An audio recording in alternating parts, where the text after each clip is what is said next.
కేంద్ర ప్రభుత్వం ప్రారంభించి అమలు చేస్తున్న సంక్షేమ పథకాలలో ప్రధానమంత్రి అర్బన్ ఆవాస్ యోజన పథకం చాలా కీలకమైనది. ఈ పథకం కింద పట్టణ ప్రాంతంలో నివసించే పేదలు, మధ్యతరగతి కుటుంబాల వారికి గృహ నిర్మాణ నిమిత్తం ఆర్థిక సహాయం చేసేది ఈ పథకం యొక్క లక్ష్యం.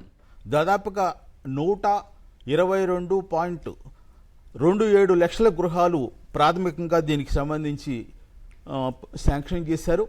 ఈ గృహాల నిమిత్తం 8.43 లక్షల కోట్ల రూపాయల నిధులు కూడా విడుదల చేశారు. ఈ పథకానికి సంబంధించి మంచి చెడు అట్లాగే పూర్వపరాలకు సంబంధించి మన చర్చా కార్యక్రమం నిర్వహిస్తున్నాము. ఈ చర్చా కార్యక్రమంలో తెలుగుదేశం పార్టీ అధికార ప్రతినిధి విజయబాబు గారు ఇచ్చేశారు. వారు విజయబాబు గారు, అట్లాగే Union Bank of India assistant general manager retired P Venkateswararao garu ఇచ్చేశారు. వారికి స్వాగతం చెప్తున్నామండి. సో వెంకటేశ్వరరావు గారు చెప్పండి, ఈ ప్రధానమంత్రి ఆవాస్ యోజన అర్బన్ పథకానికి సంబంధించి సో మంచి ఫలితాలు ఇస్తుందంటారే, ఎట్లా ఉంది దీనికి సంబంధించి? ఎందుకంటే ఒక బ్యాంకు అధికారిగా మీరు ఉన్నారు కాబట్టి మీకు అనుభవంలో చాలా విషయాలు తెలుస్తాయి కాబట్టి మీతో ప్రారంభిద్దాం. మీరు చెప్పండి సార్. ఇది సెంట్రల్ గవర్నమెంట్ యొక్క అత్యధిక ప్రాధాన్యత ఇచ్చినటువంటి పిఎంఏవై ప్రధానమంత్రి ఆవాస్ యోజన అర్బన్ అనే ఒక స్కీము నిరుపేదలకు 3 రకాల వర్గాలు, ఆర్థికంగా వెనుకబడిన అంటే ఇది ఓన్లీ ఈడబ్ల్యూఎస్ ఆర్థికంగా వెనుకబడిన తరగతుల వారికి, ఎల్ఐజి మధ్య తరగతి వాళ్ళకి, మూడోది ఏంటంటే మిడిల్ క్లాస్ వాళ్ళకి కూడా 3 రకాలుగా కేటగిరైజేషన్ చేసి ఈ స్కీమ్ని ప్రజల్లోకి ఇల్లు లేని వాళ్ళకి ఇల్లు ఇవ్వాలనేది ఒక కాన్సెప్ట్. మనకు తెలుసు మీ అందరికీ కూడా, పాత రోజుల్లో రోటీ కపడా ఔర్ మకాన్ అనే దాని ఫార్ములా మీద ఇది ఉద్దేశం ప్రతి ఒక్కరికి గృహ నిర్మాణం ఉండాలి అనేది చెప్పారు. అది కూడా కాకుండా మన పురాతన పాతలు పెద్దవాళ్ళు కూడా గ్రాసం ఎవరిదైనా పర్వాలేదు కానీ వాసం అంటూ మనది ఉండాలి, ఒక ఇల్లు అనేది ఒక షెల్టర్ అనేది ఉండాలి ప్రతి ఒక్కరికి అనేది ఒక కాన్సెప్ట్ మీద ఇది 3 ఆదాయం తక్కువగా ఉన్నటువంటి వర్గాలకి ఇది ఒక మంచి అద్భుతమైన స్కీమ్ని గవర్నమెంట్ ప్రవేశపెట్టిందండి.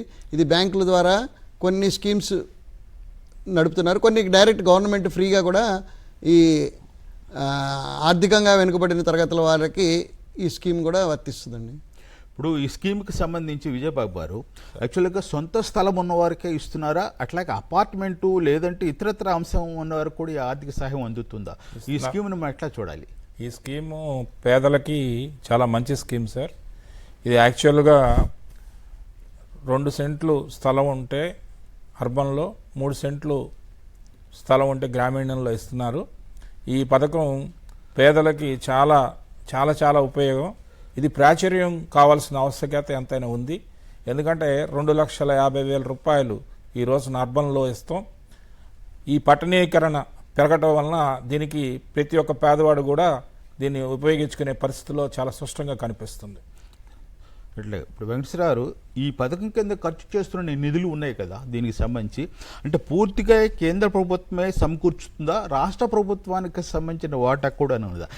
ఈ నిధులకు సంబంధించి ఏర్పాట్లు ఎట్లా జరుగుతున్నాయి?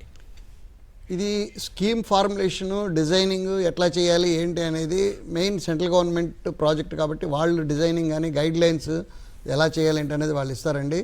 ఫైనాన్షియల్ సపోర్ట్కి వచ్చేటప్పటికి 60% సెంట్రల్ గవర్నమెంట్ భరిస్తుంది, 40% స్టేట్ గవర్నమెంట్ స్టేక్ ఉంటుంది.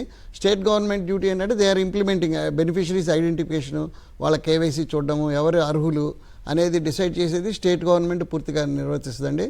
స్కీమ్ మోడాలిటీ కానీ గైడ్ లైన్స్ కానీ సెంట్రల్ గవర్నమెంట్ నుంచే మనకు వస్తాయండి. వాళ్ళ ఆదేశాల ప్రకారమే ఈ ప్రోగ్రామ్ అనేది ఇంప్లిమెంట్ అవుతుంది. ఇప్పుడు వ్యక్తిగతంగా బ్యాంకులు కూడా సహాయం చేస్తున్నాయి కదా లబ్ధిదారులకి, ఎందుకంటే పూర్తి స్థాయిలో అందట్లేదు. సో వ్యక్తిగతంగా ఈ మధ్యతరగతి అట్లా పేద వర్గాలు కూడా బ్యాంకులు సహకారం అందిస్తుందంటారా ఈ సందర్భంగా? తప్పకుండా అండి. ప్రతి జిల్లాలో కూడా మీకు ఒక లీడ్ బ్యాంక్ అని ఉంటుందండి, లీడ్ డిస్ట్రిక్ట్ మేనేజర్ ఉంటారు. వాళ్ళు ఏంటంటే జిల్లా యంత్రాంగంతో అనుసంధానం చేస్తూ అన్ని బ్యాంకులని ఒక కోఆర్డినేషన్ తీసుకొచ్చి మన జిల్లాకి ఎన్ని టార్గెట్ ఉన్నాయి, ప్రతి జిల్లాలో కూడా ఉంటుంది అట్లాగా ఎన్ని జిల్లాలో టార్గెట్స్ ఎంత ఉన్నాయి, ఎంతవరకు మనం ఇంప్లిమెంట్ చేయాలనేది అన్ని బ్యాంకులకు కూడా ఈక్వల్గా టార్గెట్స్ డిస్ట్రిబ్యూట్ చేసి మానిటరింగ్ అనేది ఒక వ్యవస్థ అనేది ఉందండి. దానికి కలెక్టర్ అధ్యక్షతన జరుగుతుంది. ప్రతి 2 నెలలకు ఒకసారి కూడా దాని మీద రివ్యూ అనేది జరిగి అన్ని బ్యాంకులు కూడా పార్టిసిపేషన్, ఒక బ్యాంకే కాదు అన్ని బ్యాంకులు కూడా పార్టిసిపేట్ చేసేటట్టు చేసి ఎందుకంటే బ్యాంకులు కూడా ఈ హౌసింగ్ అనేటికి చాలా ప్రాధాన్యతను ప్లస్ బ్యాంకులకు కూడా సెక్యూర్డ్ ఒక అసెట్ అనేది క్రియేట్ అవుతుంది కాబట్టి బ్యాంకర్స్ అందరూ కూడా మేము ఇస్తామని ముందుకు వస్తున్నారు. కాబట్టి ఈ కార్యక్రమానికి చాలా ప్రయారిటీ అండ్ ఇంపార్టెన్స్ ఉందండి. ఎందుకంటే మిగిలిన స్కీమ్స్లో కొన్నిట్లో ఎసెట్ ఉండొచ్చు ఉండకపోవచ్చు, ఇక్కడ ఒక ఎసెట్ అనేది ఉంది కాబట్టి ఖచ్చితంగా బ్యాంకుల నుంచి పాజిటివ్గా వస్తున్నాయి. నేను ఎల్డీఎంగా కొన్ని చోట్ల పనిచేసిన చోట ఒక బ్యాంక్ వాళ్ళు అన్నీ అసలు వేరే బ్యాంకులు వద్దండి మేమే ఇస్తామని కూడా వచ్చిన బ్యాంకులు కూడా ఉన్నాయి. కాబట్టి ఇది చాలా బ్యాంకులు కూడా బిజినెస్ వైజ్ కూడా it is a good proposition, బ్యాంకులకు కూడా ఇది మంచిదండి. ఇప్పుడు విజయబాబు గారు, ఇప్పుడు ఈ లబ్ధిదారులకు ఇస్తుందాక మీరు చెప్పారు స్టార్టింగ్లో 2.5 లక్షల రూపాయలు అని చెప్పేసి, అంటే ఈ నిధులను నేరుగా లబ్ధిదారులకు ఇస్తున్నారా, లేకపోతే బ్యాంకుల్లో జమ చేస్తున్నారా, లేకపోతే మెటీరియల్ రూపంలో ఇస్తున్నారా, ఎట్లా ఇస్తున్నారు? దీనికి సంబంధించి కొంత మెటీరియల్ రూపంలో ఇస్తున్నారండి. ఎవరైతే స్టేజ్ వైజ్ ఏదైతే వాళ్ళు మన కేంద్ర ప్రభుత్వం గైడ్లైన్స్ ప్రకారం రాష్ట్ర ప్రభుత్వం యొక్క ఆధీనంలో వాస్తవంగా ఫేస్డ్ మేనర్లో ఇస్తున్నారు. ఎక్కడైతే పూర్తి చేసి వాళ్ళ యొక్క ఇంజనీర్స్ వాళ్ళు ఇచ్చిన ఎంబుక్స్ యొక్క మెటీరియల్ ఎంతవరకు డ్రా చేసి ఎంతవరకు నిర్మించారో దాని ప్రకారం ఇస్తున్నారు తప్ప ఏదో వాళ్ళు ఇది కూడా ఏర్పాటు చేస్తున్నారు. ఏంటంటే అక్కడ లబ్ధిదారుడికి వాస్తవంగా ఆ లబ్ధిదారుడు కరెక్ట్గా కడుతున్నారా అనేది ఇంక్లూడింగ్ వాళ్ళు పై స్థాయిలో ఏఈ డిఈఈ చూసే పరిస్థితి కాకుండా మొత్తం డివిజనల్ మేనేజర్ కూడా ఏదైతే దీనికి మేనేజర్స్ ఉంటారో వాళ్ళు కూడా చూసే పరిస్థితి ఉంది. వాళ్ళకి ఒక పక్క కార్యక్రమాన్ని వీళ్ళు అర్బన్ కింద చూసి దాన్ని నిర్మించడంలో లబ్ధిదారుడి యొక్క ఆవశ్యకత ఎంత ఉందో అంతవరకే చేసి దానికి డబ్బులు ఇస్తున్నారు. ఇప్పుడు మనకి 2025 నాటికి దాదాపుగా అంటే 115 లక్షలు గృహాలు బేస్మెంట్ స్థాయికి వచ్చాయన్నారు. అంటే బేస్మెంట్ స్థాయికి వచ్చినప్పుడు రాష్ట్ర ప్రభుత్వాల సహాయం కూడా అందుద్దంటారా, కేవలం కేంద్రానికే పరిమితమైన సహాయం అంటారా విజయబాబు? రాష్ట్ర ప్రభుత్వం యొక్క సాయం కూడా దీంట్లో ఇమిడి ఉందండి. రాష్ట్ర ప్రభుత్వం కానీ దీంట్లో సాయం చేస్తే 100% అది లబ్ధిదారుడికి ఇది ఉంటుంది. రాష్ట్ర ప్రభుత్వం కూడా ముందుకు వస్తున్నారు ఇస్తానికి. లబ్ధిదారుని సెలెక్ట్ చేసేటప్పుడు కేంద్ర ప్రభుత్వం అయినా ఈ గైడ్లైన్స్ రాష్ట్ర ప్రభుత్వం యొక్క కూడా గైడ్లైన్స్ కూడా ఇంప్లిమెంట్ చేసి పేదవాడిని గుర్తించే పరిస్థితి రాష్ట్ర ప్రభుత్వం కూడా ఉంది. వాళ్ళు కూడా 100% ఈ సాయంలో ఇమిడి ఉన్నారు. వెంకటేశ్వరరావు, యాక్చువల్గా ఈ పథకం కింద ఇండివిజువల్ హౌస్కే కాకుండా అపార్ట్మెంట్లో కొనుగోలు చేయడానికి అట్లాగే గ్రూపులకు కూడా సహాయం, ఆర్థిక సహాయం అంటే దీనికి ఏ విధంగా ఇస్తున్నారు? ఎందుకు గ్రూప్కి ఇవ్వటం అనేది ప్రత్యేకం కదా. సహజంగా నాకు సొంత స్థలం ఉంది, మీరు సహాయం చేయటం వేరు. అట్లా కానీ గ్రూప్ హౌస్లకి అపార్ట్మెంట్ల కొనుగోలుకు కూడా సంబంధించి కూడా ఆర్థిక సహాయం అందిస్తామని చెప్పుకుంటారు. దీనికి సంబంధించిన మీ బ్యాంకుల పరంగా ఏం జరుగుతుంది? గ్రూప్ హౌసింగ్ అనేది మరి తక్కువ మందికి అందరికీ స్థలాలు ఓన్గా ఉండవు. గవర్నమెంట్ కూడా ఇండివిజువల్ ఇల్లు కట్టించాలంటే స్థలం ఎక్వైరింగ్ ఎన్ని కాస్ట్ ఆఫ్ ది ప్రాజెక్ట్ పెరిగిపోద్ది. అర్బన్లో ప్లేస్ అనేది చాలా సమస్యగా ఉంది. కాబట్టి ఒక అపార్ట్మెంట్ కల్చర్ అంటే గ్రూప్ హౌసింగ్ అయినా అపార్ట్మెంట్ అయినా కూడా ఎక్కువ మందిని ఒక సామాజిక వర్గం ఒక లెవెల్ ఆఫ్ ఇన్కమ్ ఉన్న వాళ్ళందరినీ ఒక చోట చేర్చి అక్కడ ఇన్ఫ్రాస్ట్రక్చర్ అన్నీ కూడా అన్ని రకాలు మామూలు ఇండివిజువల్ హౌస్లు కూడా లేనటువంటి సౌకర్యాలు అన్నీ కూడా పార్కులు కానీ పిల్లలకి స్కూల్ ఎడ్యుకేషన్ ఇటువంటివన్నీ కూడా మన కార్పొరేట్ అపార్ట్మెంట్స్ ఎట్లా ఉన్నాయి ఆ స్థాయిలో గవర్నమెంట్ కూడా దానికి ప్రొవిజన్స్ అన్నీ వదిలి వాటర్ ఫెసిలిటీ కానీ కరెంటు కానీ ఇవన్నీ కూడా గవర్నమెంట్ తరపు నుంచి వాళ్లే లబ్ధిదారుడు వెళ్ళి ఇండివిజువల్గా తిరిగి లేకుండా ఇవ్వడం వలన అన్నీ సమకూరుస్తున్నాయి, అందరూ ఉంటున్నారు. బ్యాంకులు కూడా ఏంటంటే ఒక చోట ఉండడం వలన మానిటరింగ్ కానీ యూనిట్ ఇన్స్పెక్షన్ కానీ ఇవన్నీ ఉపయోగపడతాయి. కాబట్టి అపార్ట్మెంట్ కల్చర్లోనే గ్రూప్ హౌసింగ్ ఇవ్వడానికి కూడా బ్యాంకులు ముందుకు వస్తున్నారు. అందులో ఏంటంటే ఏ వర్గానికి మూడు వర్గాలకి ఒక్కొక్కరికి ఒక్కొక్క ఎస్ఎఫ్టీ అని కూడా వాళ్ళ ఆదాయాన్ని బట్టి. అంటే 3 వర్గాలు అంటే మీరు కొంచెం వివరంగా చెప్పండి. మూడు వర్గాలు అంటే ఆర్థికంగా వెనుకబడిన వాళ్ళకి 3 లక్షల వరకు ఆదాయం ఉన్న వాళ్ళని ఆర్థికంగా వెనుకబడిన వర్గాల్లో పెట్టారండి. వాళ్ళకి ఏంటంటే 6 లక్షల వరకు లోన్ వాళ్ళకి గవర్నమెంట్ నుంచి వస్తుంది అనమాట. కన్స్ట్రక్షన్కి అయ్యే ఖర్చు బ్యాంకు నుంచి 3 నుంచి 6 లక్షల వరకు. 3 నుంచి 6 లక్షల వరకు. దానికి ఏంటంటే వాళ్ళకి ఇంట్రెస్ట్ రాయితీ కూడా వస్తుందండి. సబ్సిడీ ఇంట్రెస్ట్ మీద కూడా రాయితీ వస్తుంది. ఆ రాయితీ ఏంటంటే 6.5% ఇంట్రెస్ట్ సబ్వెన్షన్ అంటే ఇంట్రెస్ట్ కూడా కన్సెషనల్ రేట్ ఆఫ్ ఇంట్రెస్ట్ ఉంటుంది. 6 లక్షల లోపు ఆదాయం ఉన్న వాళ్ళు ఆ కేటగిరీ కింద వస్తారు. మిడిల్ ఇన్కమ్ గ్రూప్కి వచ్చేటప్పటికి వాళ్ళకి 9 లక్షల వరకు ఆదాయం ఉన్న వాళ్ళకి వస్తుంది. వాళ్ళకి ఏంటంటే 4% రాయితీ అనేది వస్తుంది. మిడిల్ ఇన్కమ్ గ్రూప్లో మళ్ళీ ఇంకో 2వ కేటగిరీ కొంచెం హైయర్ కేటగిరీ 9 నుంచి 18 లక్షల వరకు ఆదాయం అంటే చిన్న ప్రైవేట్ ఉద్యోగాలు చేసుకునే వాళ్ళు వీళ్ళందరినీ కూడా కవర్ చేయాలి, ఎక్కువ మందిని కవర్ చేయాలనే ఉద్దేశంతో మిడిల్ ఇన్కమ్ 2 అని పెట్టి 9 నుంచి 18 లక్షల వరకు ఆదాయం ఉన్న వాళ్ళకి అంటే వడ్డీ కన్సెషన్ తగ్గుతుంది, 3% వరకు ఇచ్చేటట్టుగా అన్ని వర్గాలని కవర్ చేస్తూ ఈ స్కీమ్ అనేది ముందుకు బ్యాంకర్స్ నుంచి తీసుకువెళ్తున్నామండి. ఆ ఎస్ఎఫ్టీలు కూడా డిఫరెంట్, హయ్యర్ ఇన్కమ్ ఉన్న వాళ్ళు ఎక్కువ ఎస్ఎఫ్టీలు కెపాసిటీ పెట్టగలరు కాబట్టి ఎస్ఎఫ్టీ కూడా కొంచెం పెరుగుతుంది మిగిలిన వాళ్ళకి. బ్రహ్మయ్య గారు, విజయబాబు గారు చెప్పండి సార్. దీంట్లో గ్రామీణ వాతావరణం నుంచి పట్టణీకరణకి వలస వస్తున్నారు జనం. ఆ వచ్చిన కారణంలో ఇప్పుడు సార్ చెప్పినట్టు కొంత ఆ ఫెసిలిటీస్ ఉన్నా ప్రభుత్వం కూడా ముందుకు వచ్చి గెస్ట్ హౌస్ లాగా అట్లాగే పట్టణంలో ఎక్కడైతే ఖాళీ స్థలాలు ఉన్నాయో ఆ యొక్క ఇళ్ళని రీమోడలింగ్ చేసి ఈ పథకాన్ని కూడా ఇంప్లిమెంట్ చేస్తే బాగుంటుంది అనేది చిన్న మన రాష్ట్ర కేంద్ర ప్రభుత్వాలకి నా చిన్న సూచన అండి. ఇప్పుడు విజయబాబు గారు, ఇక్కడ మనకి సొంత స్థలం, ఇప్పుడు మనం రూరల్ ఏరియాలో ఉండే స్థలానికి అర్బన్ ఏరియాలో ఉండే స్థలానికి తేడా ఉంటుంది. ఎందుకంటే గ్రామీణ ప్రాంతంలో ఎక్కువ స్థలం ఉంటుంది లబ్ధిదారునికి సహజంగా, ఎందుకంటే తక్కువ రేట్ ఉంటుంది. అదే అర్బన్ ప్రాంతంలో రేట్ ఎక్కువగా ఉంటుంది, గజాల్లోనే ఉంటుంది. సో ఈ హౌసింగ్ పథకాన్ని ఎన్ని గజాలు లిమిట్ ఏమైనా ఉందంటారా? ఎట్లా చేస్తున్నారు? దీనికి లిమిట్ ఉంది సార్. ఎందుకంటే అర్బన్ ప్రాంతంలో తక్కువ, రూరల్ ప్రాంతంలో ఎక్కువ అండి. ఇక్కడ 2 సెంట్లు, అక్కడ 3 సెంట్లు అండి. ఓకే. పోతే నేను తమ దృష్టికి తీసుకొచ్చేది ఏంటంటే, మనకి ఇప్పుడు గ్రామీణ ప్రాంతం నుంచి సెమీ అర్బన్, అర్బన్ అట్లాగే కార్పొరేషన్స్కి అట్లాగే న్యూలీ టౌన్స్కి వస్తున్నారు కాబట్టి ప్రజలు ఎడ్యుకేషన్ పర్పస్ కానీ బిజినెస్ పర్పస్ కానీ అనేక ప్రాంతాలుగా వస్తున్నారు కాబట్టి ఇక్కడ ఎక్కువగా ఇంకా నిధులు వెచ్చించి ఏదైతే మన ప్రధానమంత్రి గారు 2024 బడ్జెట్లో దీనికి సుమారుగా 1 కోటి లబ్ధిదారుకి అందించేటట్టు పెట్టారు. దాంట్లో చిన్న సూచన ఏంటంటే సార్, గెస్ట్ హౌస్ల కింద వారికి ఆల్రెడీ వచ్చిన వాళ్ళకి కొంత ఫెసిలిటీస్ డిపార్ట్మెంట్ ఆఫ్ హౌసింగ్ వాళ్ళు చేస్తే బాగుంటుంది అనేది చిన్న మీకు సూచనగా చెబుతున్నా సార్. ఇప్పుడు మీరు చెప్పినట్టుగా ఎంత దాదాపు 8.5 లక్షల కోట్ల రూపాయలు దీనికోసం కేటాయించారండి. అవును, స్టేట్ కేంద్ర ప్రభుత్వం 8.5 లక్షల కోట్ల రూపాయలు మామూలు విషయం కాదు దీనికి సంబంధించి.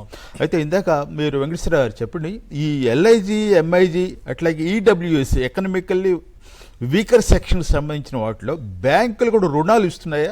ప్రత్యేకంగా రుణాలు ఇచ్చేటప్పుడు వాళ్ళు దీనికి సంబంధించి హామీలు ఏమైనా డిమాండ్ చేస్తున్నారు? అసలు ఎట్లా ఉన్నది దీనికి సంబంధించి?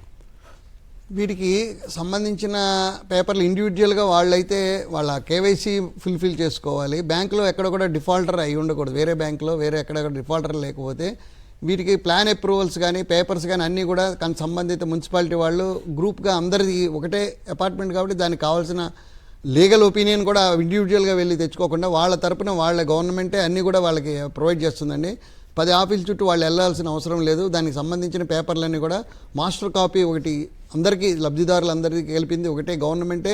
ఇప్పుడు ఎందుకంటే టైటిల్ ఇస్తారు గవర్నమెంట్, అది లీగల్ ఒపీనియన్ కూడా తేవాలి. ఇండివిజువల్గా వెళ్ళి తెచ్చుకోవాలంటే చాలా ఖర్చుతో కూడిన కానీ వాళ్ళకి అవగాహన ఉండదు. అది కూడా గవర్నమెంట్ తరపున వాళ్లే తీసుకొచ్చి ఇస్తున్నారు బ్యాంకులకు. కాబట్టి ఇందులో లబ్ధిదారుడు విడిగా వెళ్ళి వాళ్ళన్నీ పేపర్స్ తెచ్చుకోవడం ఎంత ఏముండదు. వాళ్ళు రావాల్సిందల్లా బ్యాంకుకి వాళ్ళ కేవైసీ కాగితాలు ఇవ్వగలిగితే ఈ ప్లాన్ అప్రూవల్ కానీ మిగిలిన టెక్నికల్గా కావాల్సిన పేపర్స్ అన్నీ కూడా గవర్నమెంట్ తరపున స్టేట్ గవర్నమెంట్ వాళ్ళు బాధ్యత తీసుకొని మున్సిపాలిటీలో ఈ అర్బన్ వింగ్ హౌసింగ్ వాళ్ళు అన్నీ కూడా బ్యాంకులకు వచ్చి బ్యాంకులతో అనుసంధానం చేసి బెనిఫిషరీ కూడా లోన్కి 10 సార్లు తిరగని అవసరం లేదండి. వాళ్ళ రిప్రజెంటేటివ్స్ వచ్చి ఇలా పెట్టి ఒక రోజు పెట్టుకొని డాక్యుమెంటేషన్ కూడా వాళ్ళ ఇళ్ళ దగ్గరే మేము వెళ్ళి ఒక మీటింగ్ కండక్ట్ చేసి అవేర్నెస్ ప్రోగ్రామ్ కూడా కండక్ట్ చేసి డాక్యుమెంటేషన్ కూడా వాళ్ళందరూ బ్యాంక్ వచ్చాకంటే మేమే అక్కడికి వెళ్ళి ఇళ్ళ దగ్గర సైట్ దగ్గర చేస్తే బాగుంటుంది అనే కాన్సెప్ట్ తోటి అక్కడ అవగాహన సదస్సులు కూడా పెడుతున్నారండి. బ్యాంక్ సిబిల్ స్కోర్ చూడటం కానీ అట్లాగే వాళ్ళకి సంబంధించి మీరు ఖచ్చితంగా హామీ సెకండరీ పర్సన్ ఎవరైనా వచ్చేసి హామీ ఇవ్వాలనే నిబంధన వీళ్ళ దగ్గర ఒత్తిడి చేస్తున్నారా? గ్యారంటీ అనేది అసలు అవసరం లేదండి. ఎందుకంటే ఇల్లే మనకి బ్యాంకులకి కాగితం పట్టాదారు పాస్బుక్ గవర్నమెంట్ ఇచ్చిన ఇది ఉంది కాబట్టి ఆ టైటిల్ వస్తుంది కాబట్టి మామూలుగా కూడా హౌసింగ్ లోన్స్కి కోఆబ్లిగేషన్ అనేది హామీ కానీ గ్యారంటీ అవసరం లేదండి. వాళ్ళ ఇళ్ళ స్థలమే మనకి గ్యారంటీగా ఉంటుంది కాబట్టి అసలు దానిలో ఆ ప్రసక్తే లేదండి. అసలు గైడ్ లైన్స్లో కూడా ఎక్కడా లేదు అది. ఓకే.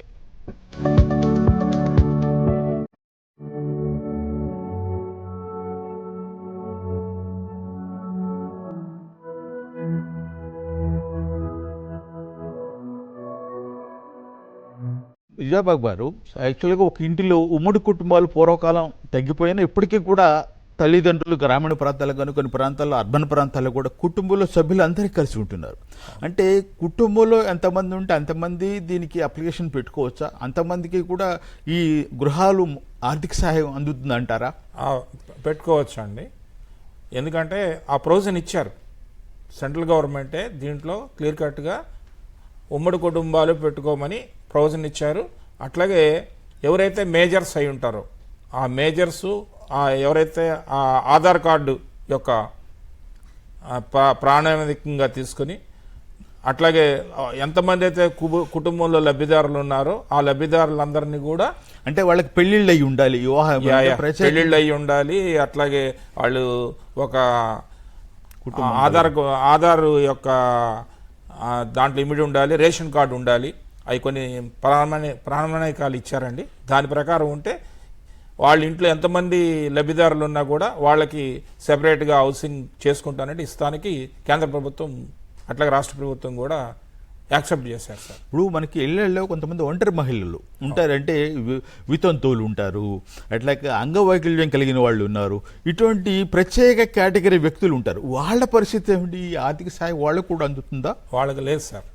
అట్లా కాకుండా ఇప్పుడు ఖచ్చితంగా ఉంది కదా ఒంటరి మహిళలు సాధికారికత అని ఉమెన్ ఎంపవర్మెంట్ అని చెప్పి వాళ్ళకి కూడా మేము ట్రాన్స్జెండర్స్ కూడా ఒక 2-3 కేసులు వచ్చినాయి ఉన్నాయండి. వాళ్ళకి కూడా ఎవరైనా సరే మనకి వాళ్ళ లోకల్ రెసిడెన్స్ ఉండి ఆధార్ కార్డు ప్రూఫ్స్ ఉన్న వాళ్ళకి ఒంటరి మహిళలకు కూడా మనం ఈ స్కీమ్లో కవర్ చేసి, ఎందుకంటే మహిళా సాధికారత అనేది ఇప్పుడు టాప్ ప్రయారిటీలో ఉంది కాబట్టి అసలు ఇళ్ళన్నీ కూడా మహిళలు అయితే జాగ్రత్తగా పొదుపు చేస్తారు, లోన్ వాయిదాలు కూడా కడతారు, ఒక అసెట్ వాళ్ళ పేరు మీద ఉంటుందని ఇళ్ళన్నీ కూడా మనం మహిళల పేరు మీద ఇంట్లో ఇవ్వడం అనేది ఎక్కువగా జరుగుతుందండి.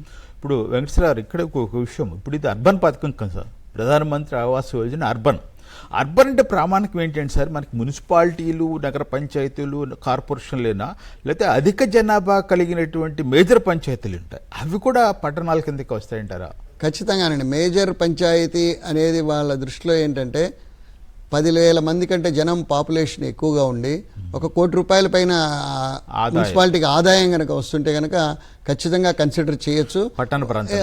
పట్టణం మరి ఆ ఏరియా డెవలప్ అవ్వాలంటే ఇప్పుడు దీనివల్ల ఏంటంటే అడ్వాంటేజ్, మెట్రోలు మున్సిపాలిటీలకి ప్రెషర్ తగ్గుతుంది, ఇవన్నీ కూడా డెవలప్ అవుతాయి. కాబట్టి అన్ని చోట్ల అన్ని డెవలప్ అవ్వాలనే కాన్సెప్ట్ తోటి వాటిని కూడా కన్సిడర్ చేసి అక్కడ కూడా మనం బ్యాంక్ లోన్ ఫెసిలిటీస్ కూడా ఇస్తున్నామండి. హౌసింగ్ అనేది అక్కడ కూడా జరుగుతుంది ఇప్పుడు ప్రెజెంట్.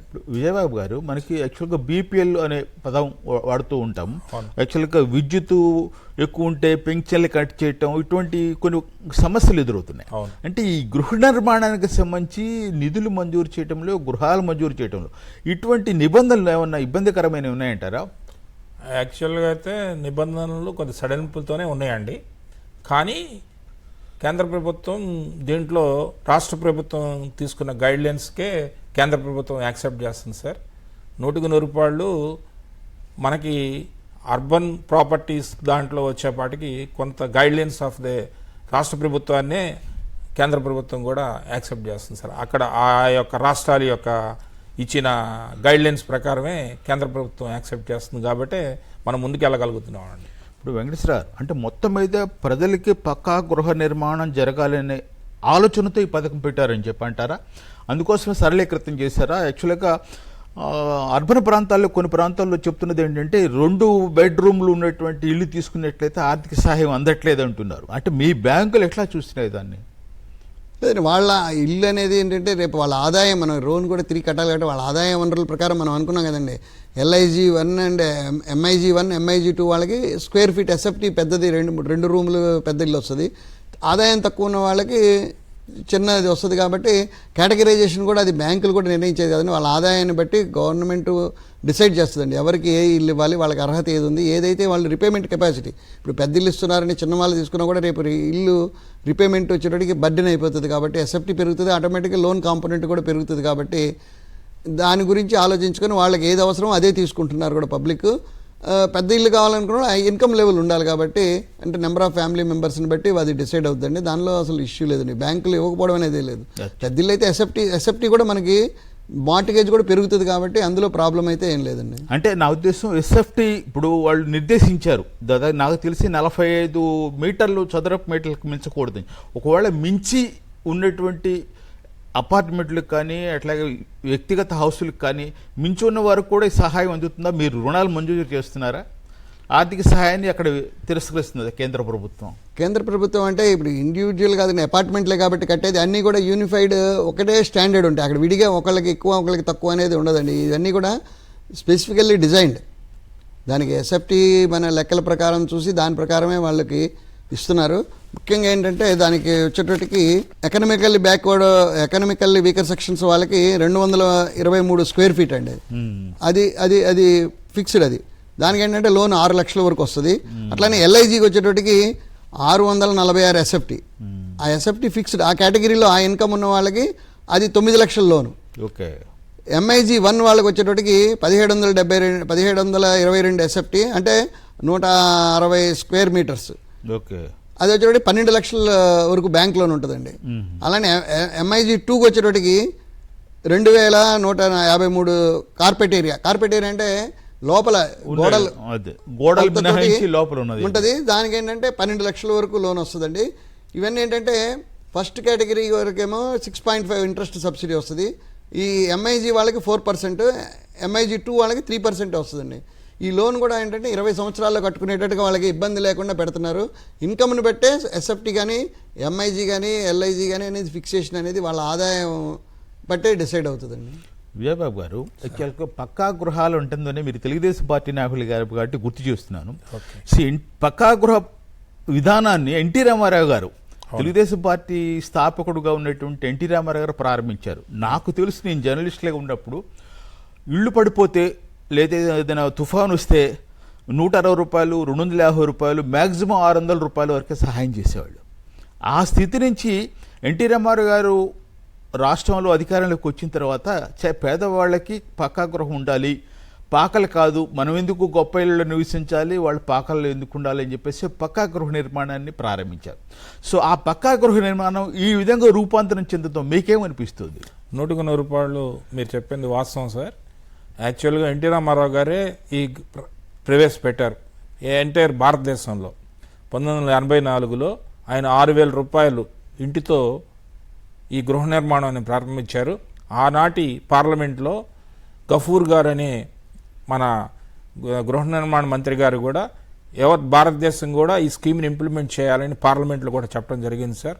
6,000తో ప్రారంభించిన స్కీమ్ ఈ రోజున అర్బన్లో 2,50,000, మన గ్రామీణ ప్రాంతంలో 1,80,000 ఇచ్చారు. అట్లా కాకుండా ఏదైతే ఈ రోజున కేంద్ర ప్రభుత్వం దీనికి ప్రత్యేక ప్రాధాన్యతలు ఇచ్చి ఈ గృహాలని పేదవాడికి మేలు చేయాలనే ఉద్దేశంతో ఎస్సీ, ఎస్టీ, బీసీ, మైనారిటీలందరికీ కూడా దీనికి ఒక సమగ్ర గృహాన్ని నిర్మించే విధంగా కార్యక్రమాన్ని చేయటం నిజంగా ప్రజలకు కూడా ఆనందదాయకం సార్. ఎందుకంటే వాళ్ళు కేంద్ర ప్రభుత్వం 100% ఈ అర్బన్లో గృహాలకి ఎక్కువ ప్రాధాన్యత ఇస్తుంది. ఎందుకు ప్రాధాన్యత ఇస్తుంది అంటే పల్లెటూరుల నుంచి అట్లాగే గ్రామీణ వాతావరణం నుంచి ఇక్కడికి వచ్చి వలసలు వచ్చి ఇక్కడ ఉద్యోగాలు కానీ అట్లాగే అనేక మరి కార్మికులుగా ఉండే వాళ్ళకి ప్రాధాన్యత ఇస్తే వాడికి రియాలిటీ ఇందాక సార్ మేనేజర్ గారు చెప్పినట్టు లోన్ ద్వారా కానీ అనేక కార్యక్రమాల ద్వారా ఇల్లు ఇయటం వలన మరి పేదవాడు ఒక స్థితిమంతుడయ్యి అదే అతనికి ఒక గ్యారంటీగా ఉంటే స్కీమ్గా తీసుకొచ్చినందుకు నిజంగా కేంద్ర ప్రభుత్వాన్ని రాష్ట్ర ప్రభుత్వాన్ని కూడా మనం ఈ సందర్భంగా అభినందించాలి సార్. అంటే ఇప్పుడు రాష్ట్రంలో కూటమి ప్రభుత్వం అధికారంలో ఉన్నది ఆంధ్రప్రదేశ్లో. అంటే ఒక రకంగా చెప్పాలంటే కేంద్రంలో కూడా భాగస్వామ్యంగా ఉంది దీనికి సంబంధించి.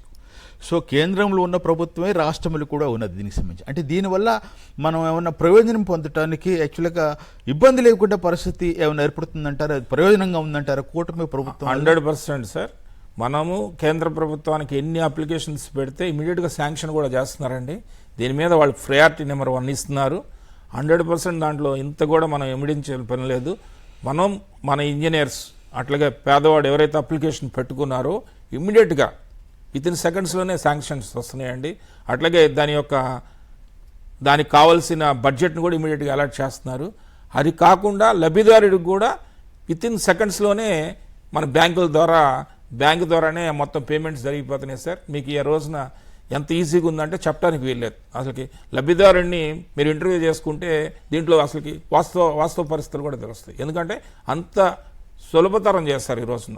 బ్యాంకర్స్ కూడా ముందుకు వచ్చి దీనికి మంచి ప్రోత్సహిస్తున్నారు. ఎందుకంటే కేంద్ర రాష్ట్ర ప్రభుత్వాలు దీని మీద డెఫినెట్గా 100% వీటిని ముందుకు తీసుకెళ్ళటం ఒక లబ్ధిదారుడికి బెనిఫిట్ చేస్తున్నారు. కాబట్టి ఈ కార్యక్రమాన్ని ముందుకు తీసుకెళ్లాలని బ్యాంకర్స్ కూడా ముందుకు రావటం వల్ల ఈ రోజున ఎక్కువ మంది దీనికి ఆకర్షణ అయి గృహం, నాకు సొంత ఇల్లు ఉండాలి, ఆ సొంత ఇల్లు ఇది నాకు ఒక ఎసెట్గా ఉండాలి అని ఏదైతే గ్రామీణ వాతావరణంలో పొలం అని అడుగుతారో ఇక్కడ ఇల్లుని మనం ఇందాక మేనేజర్ గారు చెప్పినట్టు ఇల్లుని దేనికైనా కూడా గ్యారంటీ పెట్టుకోవడానికి పనికొస్తుంది అనేది ఈ వాస్తవ సత్యం. వెంకటేశ్వర గారు, గ్లోబల్ హౌసింగ్ టెక్నాలజీ ఛాలెంజ్ అనే సంస్థ మనకి ఏర్పాటు చేసింది భారత ప్రభుత్వం. అంటే ఒక ఇల్లు నిర్మిస్తే కేవలం ఇల్లు కాదు, పర్యావరణాన్ని దృష్టిలో పెట్టుకోవటం, అట్లాగనే విపత్తులు వచ్చినప్పుడు పరిస్థితులు ఏమిటి, అట్లాగే ప్రత్యామ్నాయ ఇంధన అంటే ఇతరత్ర సంప్రదాయ విద్యుత్ కాకుండా వేరేదని దీనికి సంబంధించి కూడా ఏమైనా ఏర్పాట్లు జరుగుతున్నాయా? యాక్చువల్ పథకంలో నిర్దేశించారు. మీ అనుభవంలో అటువంటి గృహ నిర్మాణం జరుగుతుందంటారా? అంటే మొన్నటి వరకు జరగలేదు, కానీ ఇప్పుడైతే ఈ సోలార్ మీద ఎక్కువ ఫోకస్ పెట్టి సోలార్ ఘర్ బిజిలీ అని చెప్పి ఒక స్కీమ్ ద్వారా ప్రతి ఇంటికి కూడా solar power energy, common lighting, common ఇవన్నీ కూడా సోలార్ పెట్టాలని చెప్పి, కామన్ వాటర్ ఫెసిలిటీ కానీ వీటన్నిటికి కూడా సోలార్ అనేది ఉపయోగించాలని చెప్పేసి గవర్నమెంట్ ఇప్పుడు ప్రాజెక్ట్స్లో అవి కూడా కలుపుతున్నారండి. ఖచ్చితంగా పాత వాటికి లేవు, కానీ ఇప్పుడు మనం ఆ దిశలోనే ఇప్పుడు ప్రయాణం చేస్తున్నాం. కాబట్టి ఇది కాస్ట్ ఆఫ్ వాళ్ళకి కూడా బర్డెన్ బెనిఫిషరీస్ అనేవాళ్ళు అందరూ ఎకనామికల్లీ బ్యాక్వర్డ్ వాళ్ళు కాబట్టి వాళ్ళకి విడివిడిగా వాళ్ళు పెట్టుకోలేరు. కాబట్టి కామన్గా పెట్టేసేసి వాళ్ళందరికీ కూడా ఈ సౌకర్యాలన్నీ కూడా ఈ బిజిలీ స్కీమ్లో హౌసింగ్కి కూడా వాళ్ళు లైటింగ్ ఫెసిలిటీ, సోలార్ ఫెసిలిటీ ఇవ్వడము, కామన్ ఏరియాకి మోటార్కి వీటన్నిటికీ కూడా సోలార్ అనేది ఉపయోగించడం అనేది చాలా లేటెస్ట్ టెక్నాలజీ వాడి ఇస్తున్నారు. కాబట్టి ఇది చాలా ఉపయోగంగా ఉందండి. దానికి కూడా మనకి హౌసింగ్ లోన్ లాగానే హౌసింగ్లోనే ఒక కాంపోనెంట్ కింద సూర్యఘర్ అని చెప్పేసి బిజిలీ స్కీమ్ అని ఆ స్కీమ్లో కూడా మనం లోన్లు ఇస్తున్నామండి. దానికి విజయబాబు గారు, సార్ గ్రామీణ వెంకటేశ్వరరావు గారు చెప్పే దాంట్లో వాస్తవం సార్. ఎందుకంటే మన ఇల్లుతో పాటే దానికి కూడా శాంక్షన్ ఇస్తున్నారు. ఇస్తే దాంట్లో మిగులు కరెంట్ వస్తే మరి రాష్ట్ర ప్రభుత్వం తీసుకుంటుంది. అది కూడా మనకి కరెంటు ఎనర్జీ ఉపయోగపడుతుంది. ఇప్పుడు గ్రామీణ ప్రాంతంలో హౌస్లకి అట్లాగే అంటే ఇళ్లకి, పట్టణ ప్రాంతంలో ఉన్నలకి తేడా ఉంటుంది. అంటే పట్టణ ప్రాంతానికి వచ్చి ఉన్నటువంటి ఇప్పుడు ఏదైతే ప్రభుత్వం సరళీకృతం చేసిందో నిబంధనల్ని ఇంకా చేయాలంటారా ఇప్పుడు ఉన్నటువంటి పరిస్థితులు? ఎందుకంటే ఇవాళకి కూడా పట్టణ ప్రాంతంలో వేల కుటుంబాలు కాలువల పక్కన, రోడ్ల పక్కన ఉంటున్నారు. అంటే అందరికీ ఇల్లు వచ్చే విధంగా సరళీకృతం చేయాలంటారా ఇంకా మరింత? ఇంకొద్దిగా చేయాల్సిన ఆవశ్యకత ఉంది సార్. ఎందుకంటే పట్టణ ప్రాంతాల్లో స్థలాలు దొరకటం అనేది కొద్దిగా ఇబ్బందికరమైన విషయం. ఎక్కడ లబ్ధిదారుడికి అవకాశం ఉంటుందో ఆ అవకాశానికి మనం వాళ్ళకి అనుగుణంగా, లబ్ధిదారుడికి అనుగుణంగా కానీ మనం కొద్దిగా సరళీకృతం చేస్తే మంచిదనేది నా ఒపీనియన్ సార్. సో ఇదండి ప్రధానమంత్రి పట్టణ ఆవాస్ యోజన అర్బన్ పథకం కింద ప్రజలందరూ పక్కా గృహాన్ని ఏర్పరచుకునే అవకాశం కల్పించినందుకు కేంద్ర ప్రభుత్వం పట్ల కృతజ్ఞత ఉన్నారని చెప్పి నిపుణులు చెప్తున్నారు. ఈ కార్యక్రమం ఇంతటితో సమాప్తం. మరో కార్యక్రమం మళ్ళీ కలుద్దాం.